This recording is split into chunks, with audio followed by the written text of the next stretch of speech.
Yeah, Good to see you again. Got my own water. Hello, everyone. Thanks for being here on day 2, guys. I know some of you have been here for both the days. I hope it's been an informative couple of days for you all. My name is Jordan, as introed there by Steve. I'm very, very excited to have this chat with a real champion here today. I'll give her her proper dues and her proper tee up as well. 161 caps for England, 27 goals for England, bronze medalist at the 2015 World Cup, and of course, winner at this summer's Euros here on home. So everyone in the room, some love please for Jill Scott, MBE. Thank you. Thank you.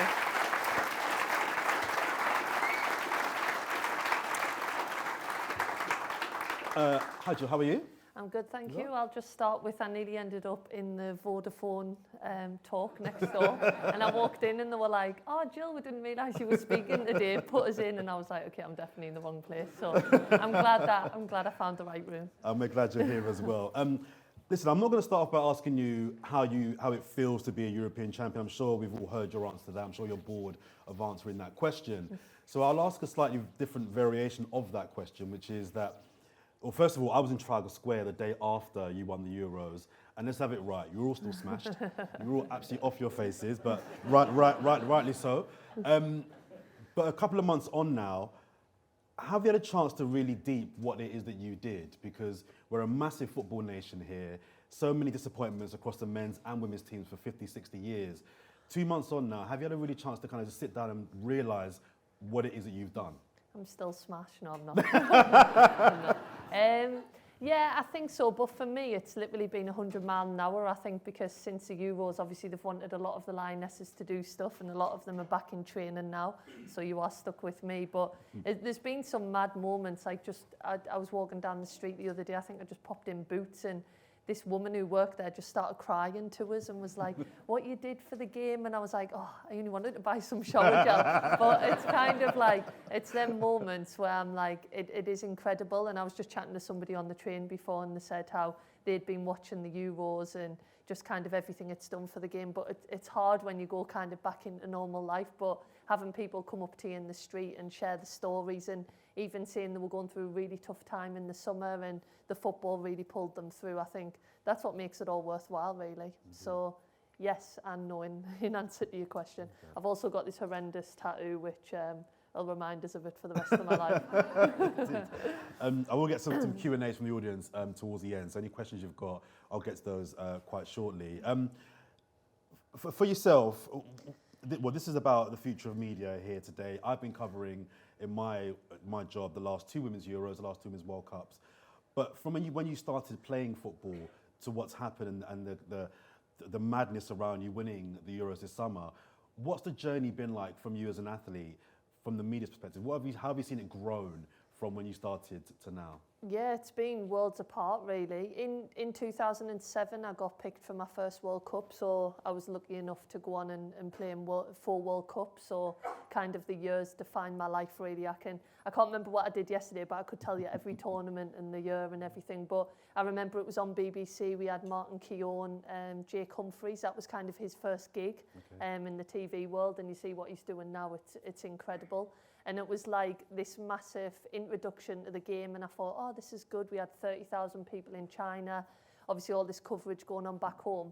But I think one of the big changes over the years is the tournament ended, and then we went back to our 200 crowds in the WSL. Obviously, it wasn't called the WSL back then, but it was kind of the sustainability of it. And then 2009, we had the Euros, 2012, the Home Olympics, and you could feel the media interest going like that. But then it always died down. So it was like, we're always having to use this energy, go back to your club games, try and raise it again for the next tournament, and then it would go back down. But I think after this tournament, the main thing is that the media, the brands, like, they seem to be staying on board with us. Obviously, success does help. We all know that in any walk of life. If you get success, people are more interested.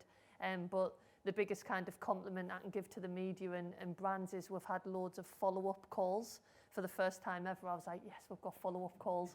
And they were like, how can we help grassroots football? How can we move the game forward? They genuinely do want to help, whereas in the past, maybe I feel like people's just jumped on the bandwagon because there's something important coming up. So yeah, that for me has definitely been the biggest change. You've kind of answered it just then, but I've covered the last 3 Paralympics. It's a similar thing in that space. You know, leading up to the Paralympics, disability sports really popular. Afterwards, it goes again until the 4-year cycle comes around again. How much do you think winning the Euros predicated the success and sustainability of women's football now? Do you think if you'd have lost that final, there wouldn't have been that need to follow up women's football and really the discussion around how do we maintain and sustain this around the girls' game? Yeah, obviously the gold medal helps, but we did say before the tournament, obviously every tournament you go in, the 10 tournaments I was luckily enough to be involved in, every single one was sat there and said, we want to win it. Like, that's always your aim, but there's so many things you can't control in sport. I remember 2019, we didn't go through to the semi-finals because of Ellen White's toenail, I think, at the time. So it's them tiny little moments you can't control. So we said we want to inspire the next generation. However this tournament looks, we want people to be proud. We want to get the media, we want to get the nation behind us. And I remember Leah Williamson did an interview recently, so I won't say I've kind of pinched it from her, but I have. But she said that she felt like when we were going into that final, we'd tick that box. So it was kind of like the pressure was off. We had everyone behind us. We had 90,000 at Wembley.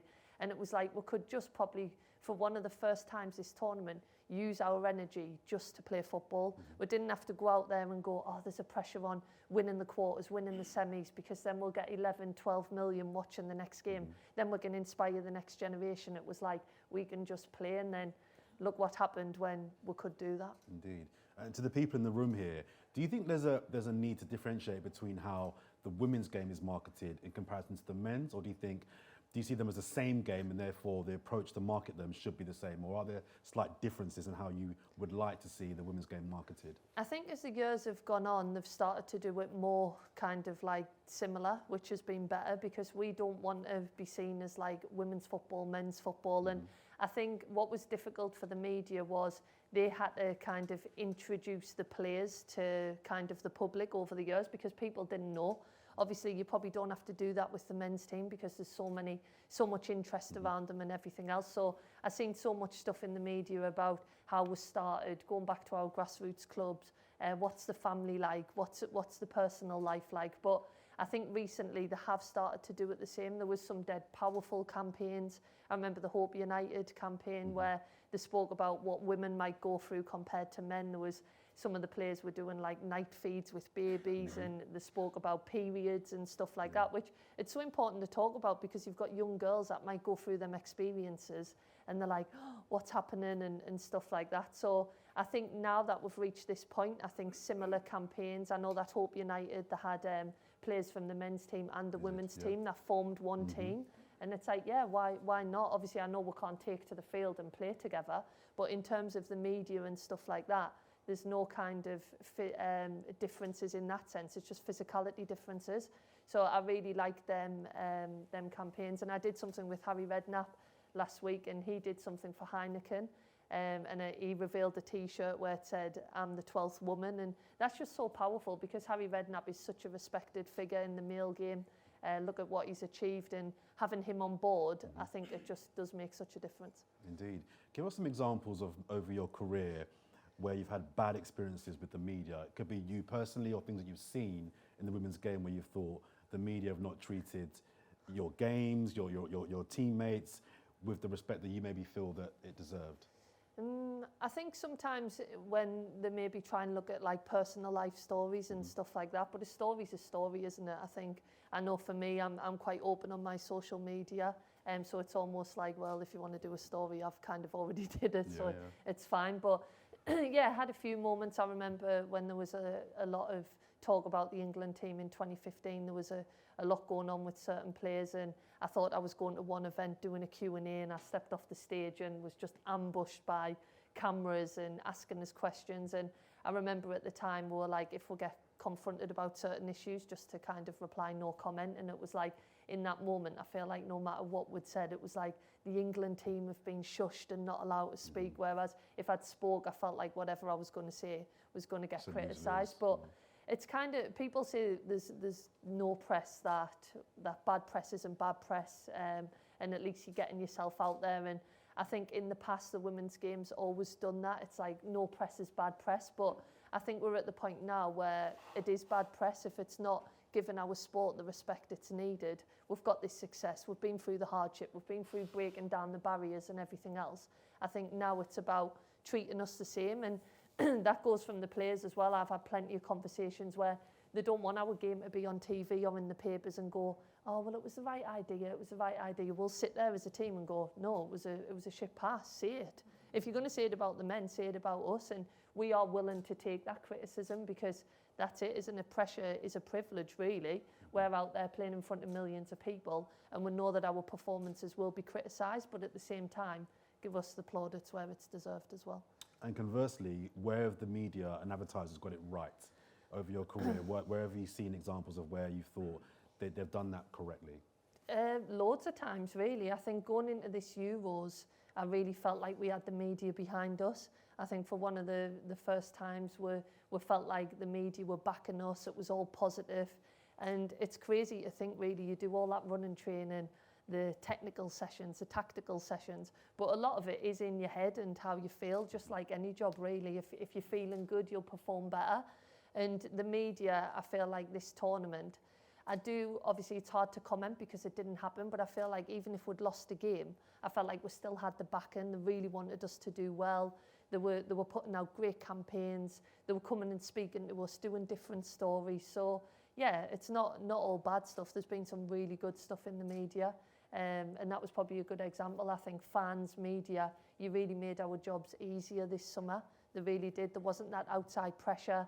There was loads of powerful images with like young girls just being dead and young boys being dead happy at the games. Yeah. And I think that was just so powerful. And the amount of dads I've had come up to us saying, oh, my young girl was so inspired. Can I get a picture? And then I realised you haven't got daughters, but no. Like, it's fine. It's fine, you can have a picture, but them are the moments, really, and that's what makes it important. So if you want to pretend you've got a daughter, I'm fine for pictures after. If I'm not in Vodafone next door. Indeed. Many of us would have seen you, how do I put this, saying something less than polite to one of your German counterparts during the final at Wembley, and that's obviously that went viral. When you look back on that now, it's a two-part question. Do you actually kind of slightly cringe and think, I don't like the media is almost making that what they're going to know me for, or do you think actually there's an opportunity there to market yourself with that in a really savvy way? Well, yeah, I can answer this question in a few ways. So first and foremost, I'm definitely not proud of it. I am the person, I've got nephews and nieces, and if they ever swear, I'll give them a little clip around it. I hate swearing, I hate it. And literally just outside of my house, we also have like a park. And if there's ever kids swearing, I actually put my head out the window and go, stop swearing. And one kid the other day was like, well, you can talk, Jill. And I was like, great. But I think that could have gone one or two ways for me. To be honest, when I step over that white line, I am a totally different person. I'm so passionate. I know I've got a referee to protect us, so I suddenly become a little bit hard and think I can like fight everyone. But I wanted to win so bad, and I think that moment, if we hadn't have won, I think it could have gone totally the other way for me in terms of she's meant to be a role model and everything else. Look at our language, and rightfully so, you are a role model at all times. It was just, when I think about the way that they captured that moment in slow motion in front of like 50 million people or something. But in terms of marketing, they sent my grandma a mug which says FOYFP, thank God, and she doesn't know what the abbreviation means. So I'm like, she's 88 on her oxygen, sitting there drinking her tea, and I'm like, this is not a very proud moment, Jill. So I think I need to make up an abbreviation, what it stands for. But yeah, they've sent T-shirts and everything. But I haven't really like thrown like fuel to it or anything. If you looked on my social media, I haven't put it on. Like, I'm not proud of it. But I feel like me and the girl are okay now because Georgia Stanway went on to sign for Bayern Munich after the Euro. She was brave. She got up on her initiation and sang Sweet Caroline. I saw that. to literally like half of the Germany team. But they must have been on a night out recently, and the girl sent us a message. At first I was like, who's that? look different when you play football. But she was just like, Jill, I want to wish you all the best on your retirement. F off, you F. so I think that means we're okay. I think it means we're okay. But it does go to show, I suppose, a story is a story. Like, take that moment in isolation, it happened. But how it was portrayed was because of the success around it, it kind of got thrown into like a good light. She's passionate. Look at her, she wants to win. If we hadn't have won, the same thing happened, but it's surrounded by something different. Totally. Oh, she's a bad role model. Yeah. Look at her language. She's a true Mackem, probably would have come out. So yeah, it's interesting, really. It is interesting, and probably a lot of lessons to be learned of sometimes when you do see a story in the paper or the news, like how it's like put out to us might not be the true reality of it. But from me, I was just overly passionate. The men's game is clearly more evolved than the women's game for reasons that we know. It was banned, the women's game, for 55 years.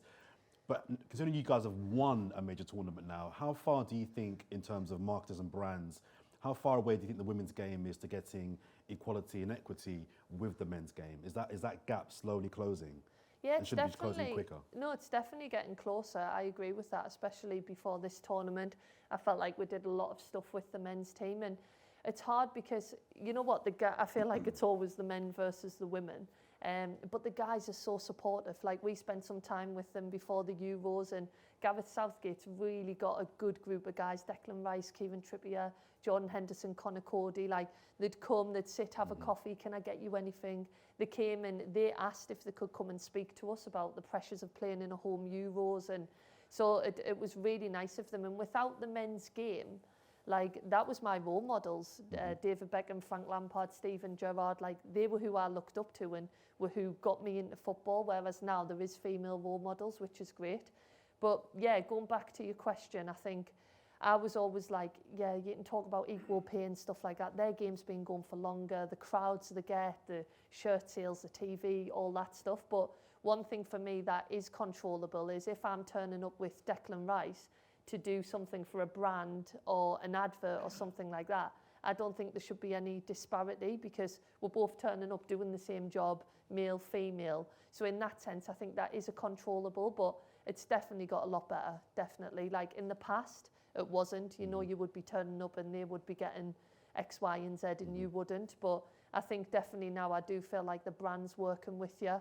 They do treat you the same as soon as you turn up. It's the same rules. We're always on time, to be fair. They are always late. They are always late, to be fair, it's true. They are always late. We are always on time, and that's coming from me, who's always late as well. So, yeah, in answer to your question, I do think it's getting a lot better. I do. It was a huge moment leading up to the Euros to see Leah Williamson on the Piccadilly Circus electronic boards doing an advert. I think it was Pepsi. Yeah. She was doing. I thought that was really, really significant that leading up to the tournament, they'd gone big, Pepsi, on really promoting the captain and really showing that there's value in promoting women's football and women footballers. Yeah. You know what I mean? So I thought that was really, really interesting. And we stayed at Deansgate, the Hilton in Manchester, and I remember the first day we went out for a walk in prep camp, and there was Demi Stokes was on a massive billboard and Lucy Bronze on the Hope United campaign. And then me and Leah walked up the street. I wanted a bag of crisps, I think. She's on the packet of the crisps, and then Nikita Paris is on the can of Pepsi. And it was just, we were only walking for 5 minutes, and it was just everywhere.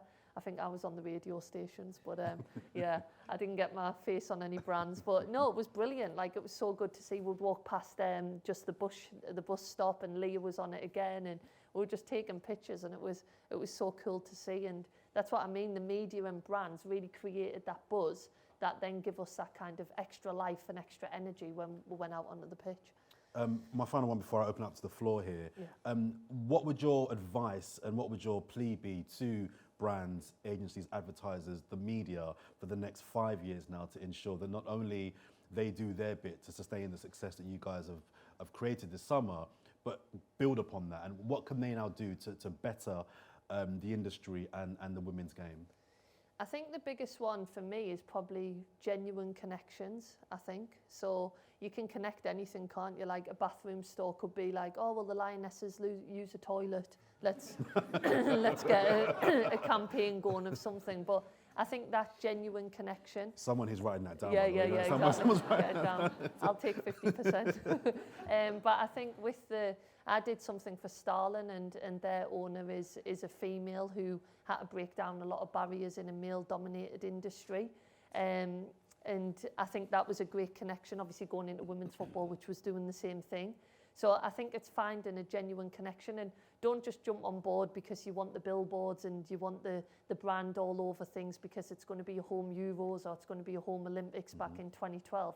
Stay on board, and how can you make it better, and how can you get them stories across that have a genuine connection? So yeah, for me, that would be the kind of the biggest word really. Don't just use us as a kind of a tool where you can get your brand out there, you can get your media out there. How can you sustain it? How can you make it better for the younger players coming through? The bottom of the pyramid, we only have the strength at the top because of the strength of the bottom of the pyramid. So keep investing, keep helping.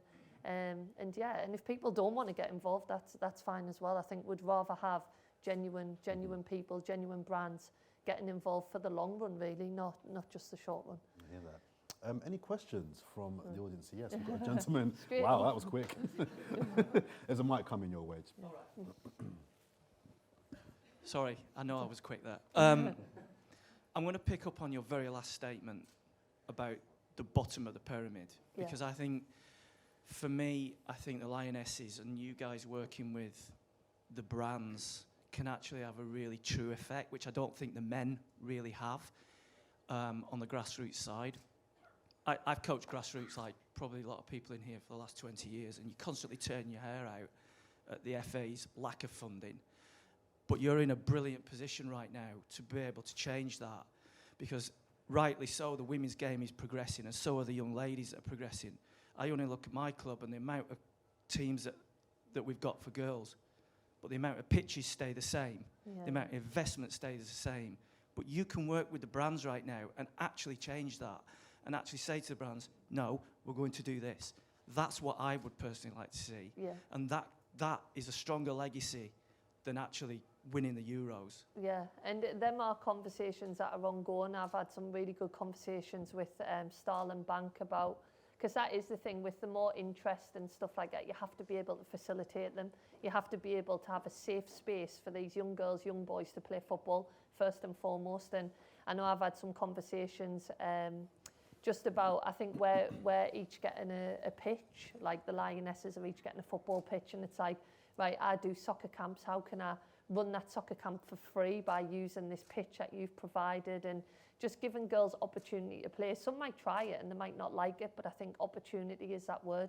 Everybody needs to have equal opportunity. So I do hear what you're saying, and there is conversations I can guarantee you going on, because we do understand that that is the part that needs to be better and needs to be stronger. There's no point saying, come on girls, come and play, right? There's nowhere for you to play. Like, we need to make sure that we can facilitate it. So yeah, it's a great point as well. And just touching on when you said about the brands and players working with the brands, I do want to ensure people that when we're having coffees and stuff like that, the girls will sit down and they won't just do a campaign because they're going to get offered X, Y, or Z amount of money. It's like, if, for example, it's a coaching one, I would put myself forward and say, look, I've coached for many years. I feel like I can give the brand a good experience. If it was, say, you want someone to speak correctly, probably put Leah Williamson there, who's gonna do a good job. And so I do want to ensure you that people, we are trying to find the right person for that as well, because we're not just about taking money. We never have been. It's never been about money. I didn't become a full-time professional till I was 26. Obviously, these opportunities are great now, so we want to make sure that we can make that the best experience for everyone. So I hope that gives you a little bit clarity that we are working hard behind the scenes as well, with the FA as well. Thank you. We've got a question on the left and a question on the right.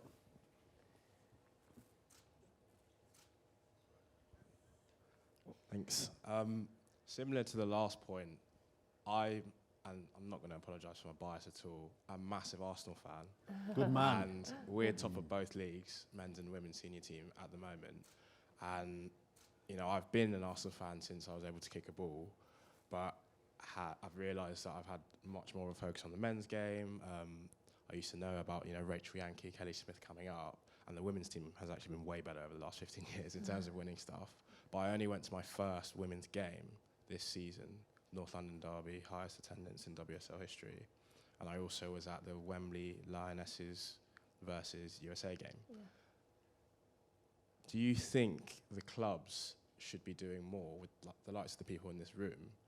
I have a bias with Arsenal, obviously, to connect those people who are obviously fans of their men's teams with the women's teams. I think Jordan touched on marketing across both and how, you know, it's not about you do that, you do that. But I always feel like the club can do a bit more with marketers to ensure that, you know, we should be getting people to the stadiums, both stadiums. We should be more aware of the games that are going on in the WSL as well as the Prem. Yeah, definitely. And I think that was one of our messages post-tournament.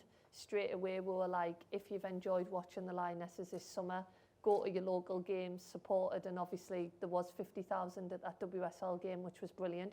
But we also don't want that to be like one-offs. So I was at Manchester City for 7-8 years, and I think I played at the Etihad twice. And that game, the Derby game, it was absolutely fantastic. I think we had 35,000 there, and it really sticks in my mind. But why can't we play at the stadiums more? And people automatically go the men's stadiums. Well, it's not the men's stadiums, it's the main stadium. And like, why can't the female teams get in as well? So obviously we know it's not going to be a case of suddenly we've won the Euros now every single week, go and watch Manchester City women at the Etihad. We know that. Like anything in business, if you suddenly go from here to here, you do leave this room where you can just drop all the way back down. So I think what's good about the women's game is we have to just keep building steadily, because otherwise you're going to get the likes of Arsenal, Chelsea, Man City, Man United, who are kind of going away from the rest of them because they're not getting the support that's needed.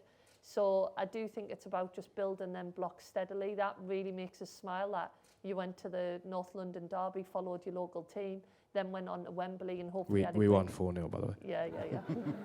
Hopefully had a great experience. But that's what we need to do. We need to, if people are complaining, you need to go out there and do something about it. So I do think we're going in the right direction. I remember speaking to someone at Arsenal and they said they had a couple of games penciled in at the Emirates.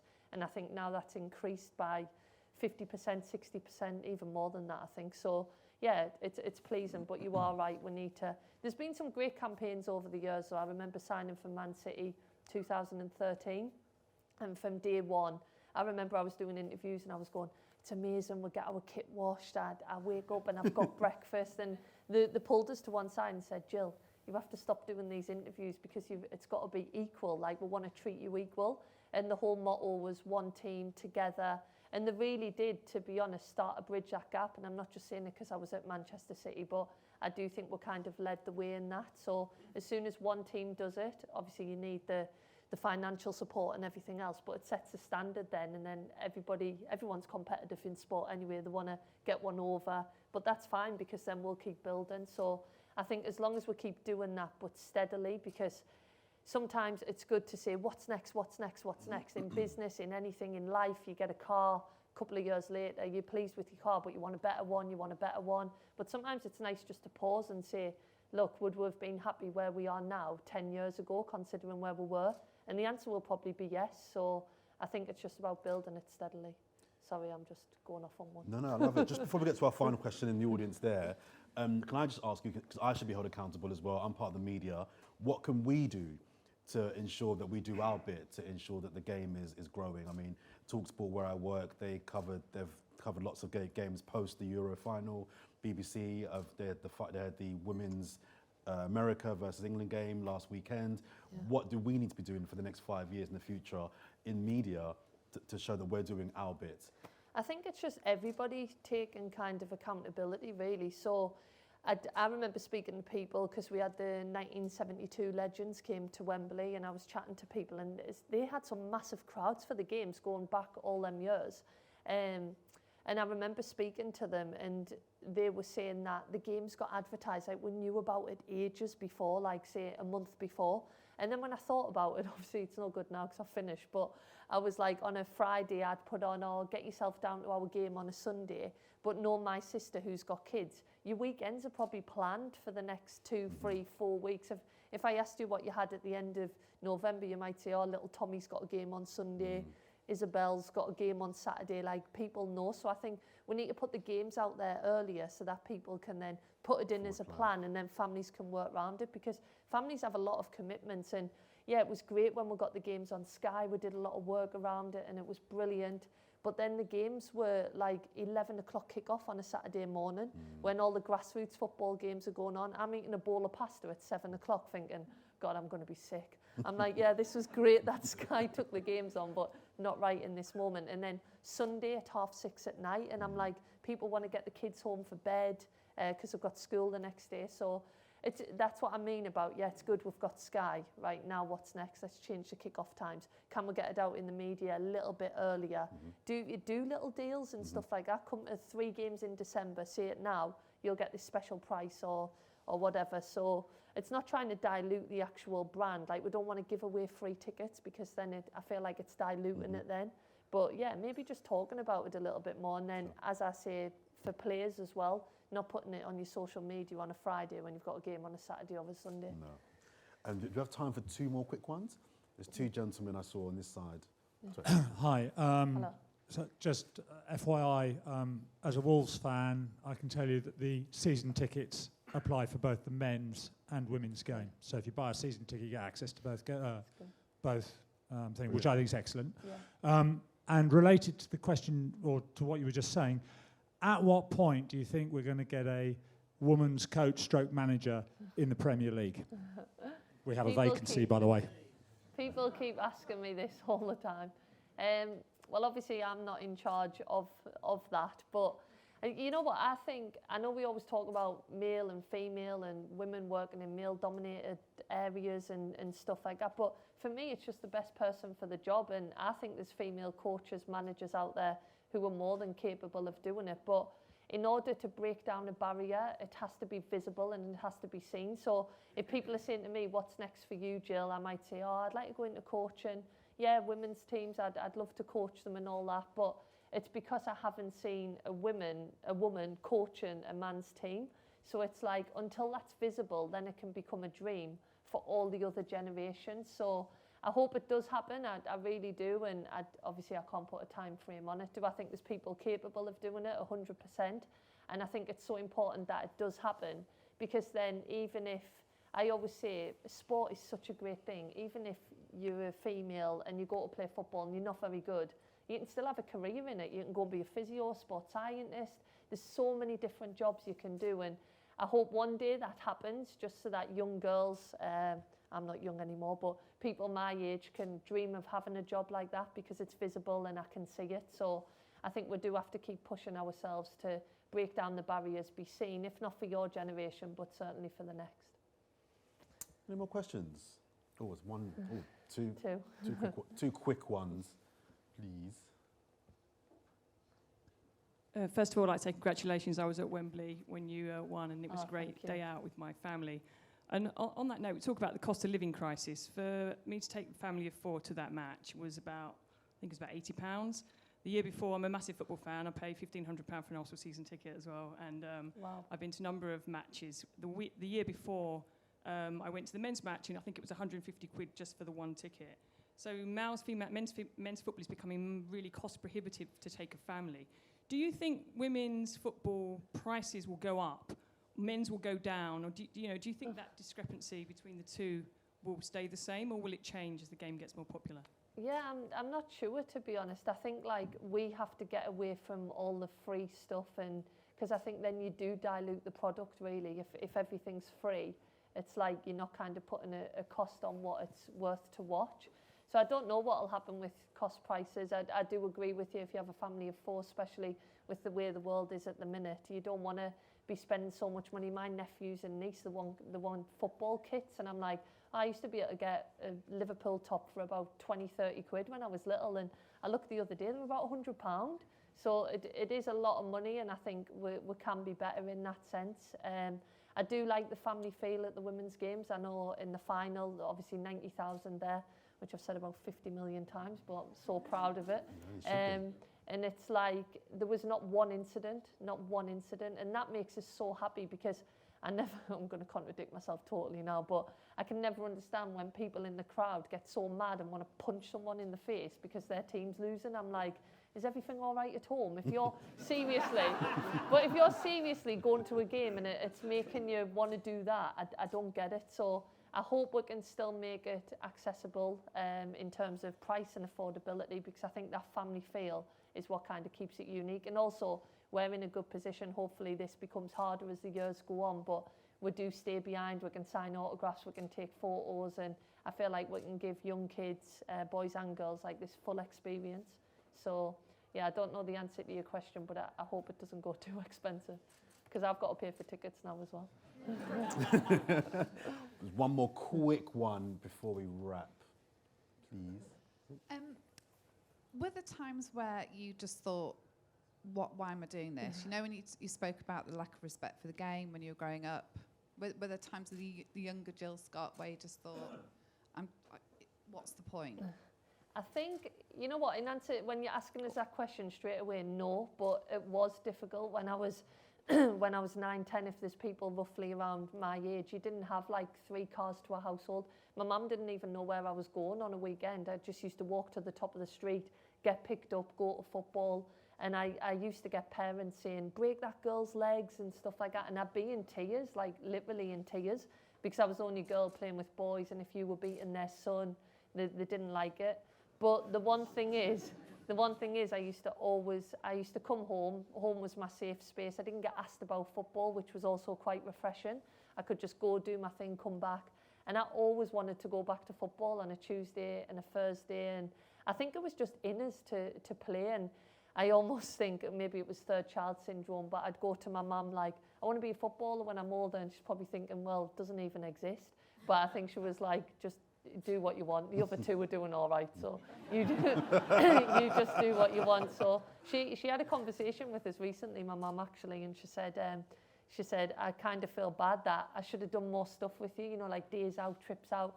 And I said, Mum, you supported me so much by just letting us be me, letting us dream of this job that didn't exist, not putting too much pressure on us. And yeah, so I think probably wasn't any time when I wanted to give up. I just loved playing football. And I think that's kind of the beauty of kind of my journey and my story is it's just down to a love of football and a lot of hard work. And I think just to end on kind of, I was always just average. I was never the best player, never, but I knew I was going to outwork everybody, whether it be running the shuttles in the garden on my own.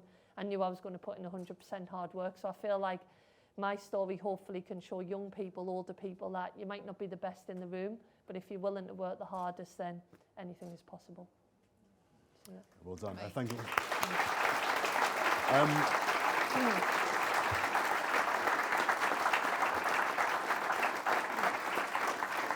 Great questions there from the audience.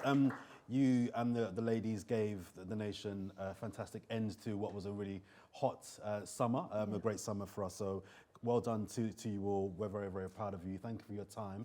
And I'm sure you'll be cheering on the men as they head to Qatar. I think it's 5 weeks now since the Men's World Cup. Yeah.